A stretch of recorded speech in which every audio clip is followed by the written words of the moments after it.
Hello, everybody. Around 200 years back, when plan was being made to lay first Atlantic telegraph cable, company in charge of the construction appointed a young engineer, William Thomas, as a consultant. He usually used instruments he himself had invented and made accurate measurements.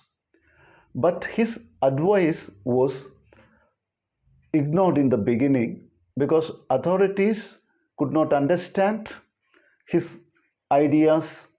Then, subsequent failure led to careful consideration of his suggestions, and the cable was completed in 1858. Then British government gave him a title in 1892, and now he is known as Lord Kelvin. Now I would like to quote, when you can measure something and express it in numbers, you know something about it. But if you cannot express it in numbers, your knowledge is of meager and unsatisfactory kind.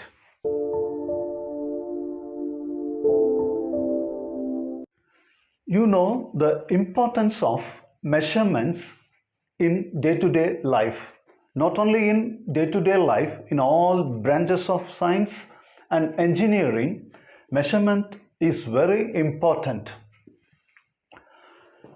Measurement is a comparison of one quantity with a standard quantity. So you should know what is a quantity. Meaning of quantity is amount or number of things. But what is this physical quantity? Physical quantity is a quantity which can be measured and in terms of which laws of physics are expressed or described. Physical quantities are of two types: fundamental quantity and derived quantity. These quantities, length, mass, time, temperature, electric current, luminous intensity, amount of substance, these quantities are not depending on any other quantity. For example, length is not depending on any other quantity. Suppose you want to find the length of your room or the football ground. You have to take a tape and make the measurement. There is no formula to find the length of a room. So it is not depending on any other quantity. Area is not like that. Area is depending on length. So area is a derived quantity. So fundamental quantities are quantities which are not depending on any other quantity. Fundamental quantities are otherwise known as base quantities. Now, derived quantity. Area. Area is a derived quantity. Suppose you want to find the area of your classroom. So you have to make the measurements and get the length of the room, breadth of the room. So for area, there is a formula.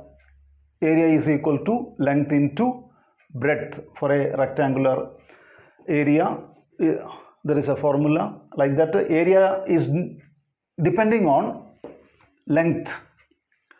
Volume. Volume of a cube depends on its length, breadth, height. So volume is another derived quantity. Speed is another derived quantity because speed is distance divided by time. So speed is depending on distance and time. Velocity is depending on displacement and time. Acceleration, momentum, force, these are all derived quantities because all these quantities are depending on fundamental quantities. So physical quantities can be divided into two: fundamental quantity and derived quantity. There are different types of measurement systems. A complete set of units which is used to measure fundamental quantities and derived quantities are known as measurement systems. In olden days, there was a system known as FPS system, or it is also known as British system.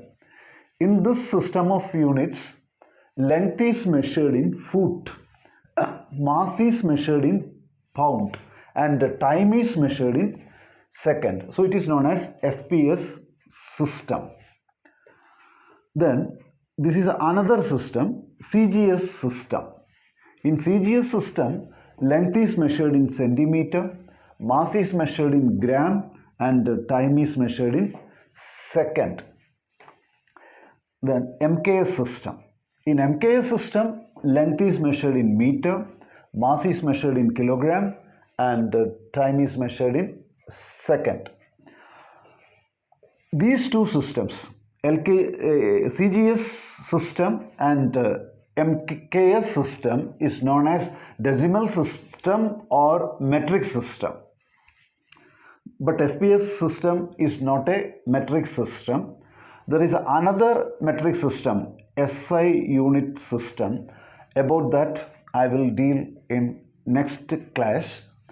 Thank you for watching the video.